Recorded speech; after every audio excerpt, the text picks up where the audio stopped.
as soon as someone points and they goes, "What's that?" I pretty much snatch them and just like kidnap them for half an hour and talk about Kyoto style stuff. Yeah, and the location is 1039 West Granville. So that's right by the Loyola campus, by the Red Line station, all that. Cool. Thanks. Do you have a card? Oh yes, I do actually. Yeah, I can hand those out for you to you as well. So this has a link to my blog. So definitely check that out if you're interested in learning a little bit more about coffee. And I also blog about tea. So. Awesome. Thank you. Thank you so much. So yeah, and actually, while I'm on the topic of tea, so the difference that you taste in this coffee from this method to that method, a difference in tannins, a difference in sweetness, a difference in body, that translates directly to tea. So I started experimenting with tea, and you essentially get the tea version of this. So it doesn't taste like bourbon anymore, but it brings out the astringency of tea. And when I say that, people get scared because you think of astringency, you think bad, you think of like, oh, I just took a shot of vodka. I just had something that was, just completely destroyed my palate. But some of the finer teas have this really nice astringency that adds to the complexity of the flavor.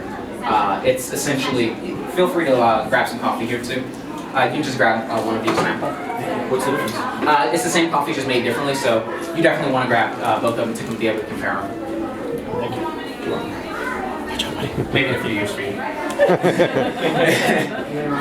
So yeah, the one thing that I noticed about that was it brought out that astringency of the tea, and this did two things for me.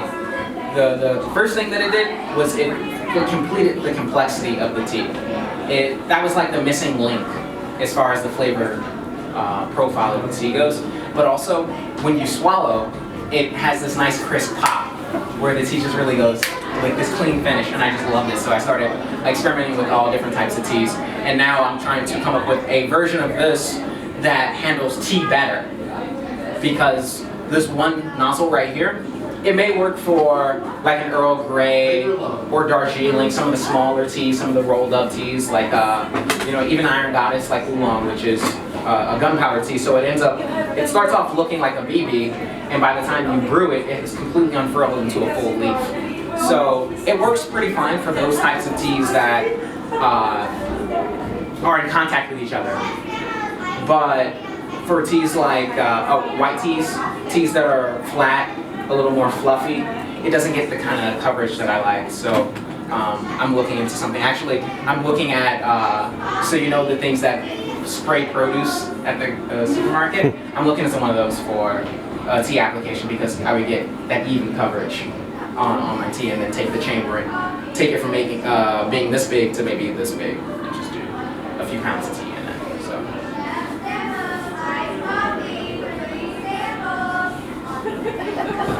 And thank you guys. Thanks.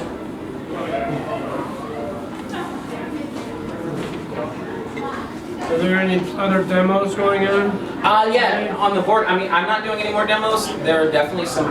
There are going to be some chefs who are making actual food. So maybe I'll leave my coffee up here and people can have that with the food.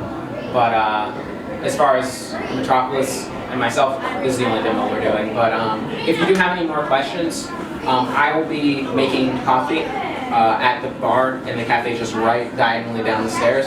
And I make a really mean cappuccino. That's my sig drink. So if you like cappuccinos, come check us out.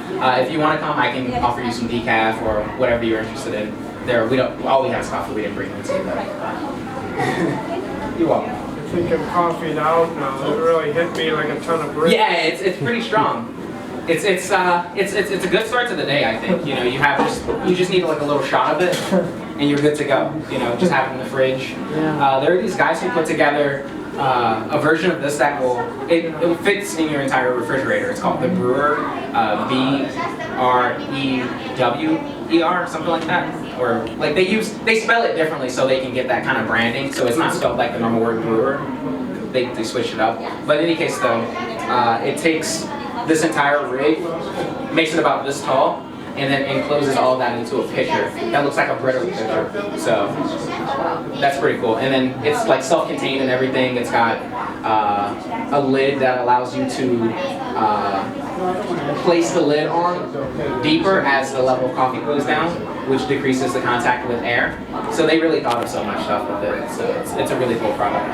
Because this is not heated in the cooler, does it last longer? It does, yeah. This lasts, they say, up to 2 weeks.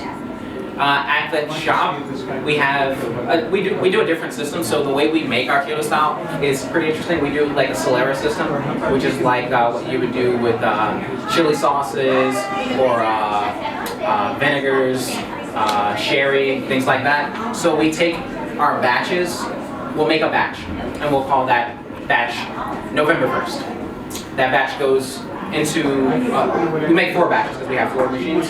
So we'll make 4 November 1st batches, and those will all get married into one large container that looks kind of like this. And we serve coffee from that. Now we might serve half of that, and then the rest is left over. The next day we'll make 4 more batches, marry that in, and then serve from this one. So we're constantly marrying into this, our new batches, and then serving from it, so that at a certain point, you've received coffee from the 1st, the 2nd, 3rd, 4th, 5th, 6th.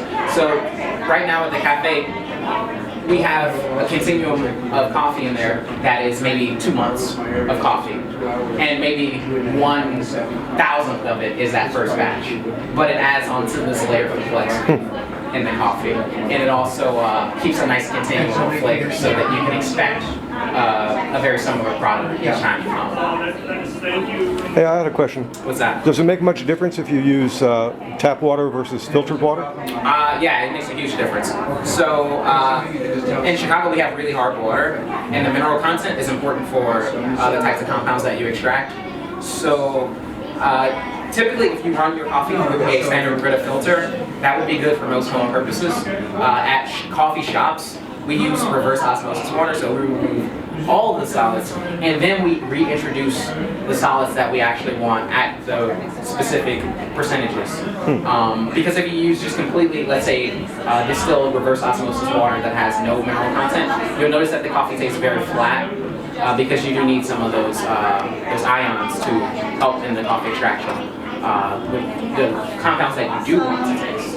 So using completely distilled water is definitely not the way to go. You won't get the most out of your coffee. But at the same time, using completely tap city water would probably be just as bad, but just in a different kind of way. So I would say I use a Brita filter at home. I'm pretty picky about my coffee, but I became so picky that I was able to become really casual about it, if that makes any sense. Where it's like, I'm so picky that it doesn't even matter. It's like, you know. Yeah, exactly. It's like, so yeah, I just use a Brita filter at home, put that in the fridge and use that. Also, another tip, if you want to boil water, let's say you don't have a Brita filter, and you want to boil water for coffee, boil cold water. Don't use hot water from the tap, because the hot water goes through the hot water boiler, and that'll add extra like iron to it, that'll add all these taints to it. So use cold water and then just bring that to a boil. So that'll preserve the quality of the water for you. I noticed your little light bulb there, you know. Light bulb? It's like a CFL light bulb, so is that... Oh, this right here? Yeah, does that produce energy efficient coffee? Yeah, because you're using gravity. So, you know, it's all biodynamic, right? Yeah, this right here, it really doesn't serve a purpose. If this was hot coffee, it might serve to cool it down as it drips. But it just really looks cool. Like, I tried to figure out exactly what it performs, but it's just for aesthetics. And comparing, The Zen thing. it is. I mean, like there is something cool about when the coffee actually starts to make it down here, and just watching it kind of spiral down is a real nice experience. But just looking objectively at the coffee produced from this and this, I took 2 samples, gave them to someone, said, all right, don't tell me which one is which, and give them back to me, and I'll see what the difference is. No difference. They produce the same coffee, so there's no functional difference. What seems to be the real defining thing that makes this coffee is that drip, that slow drip. So.